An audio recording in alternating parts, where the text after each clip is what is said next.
তো হ্যালো বন্ধুরা, আজকে হচ্ছে 2 এপ্রিল। আর এই যে এটা হচ্ছে ডেনড্রোবিয়াম পারিসির কুড়ি, যেটা তোমাদের আগেরবারে দেখিয়েছিলাম, যেটা আমি রিসেন্টলি গার্লি স্ট্রিট থেকে নিয়েছি।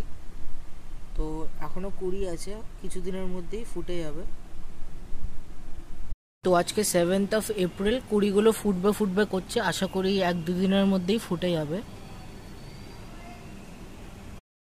তো আজকে 10 এপ্রিল, অলমোস্ট ফুটে গেছে ফুলগুলো। পুরোটা ফুটলে তোমাদের দেখাবো। অপূর্ব লাগছে ফুলগুলো, একদম দারুণ লাগছে দেখতে। তো আজকে 14 এপ্রিল, এই যে ফাইনালি পারিসির ফুলগুলো ফুটে গেছে।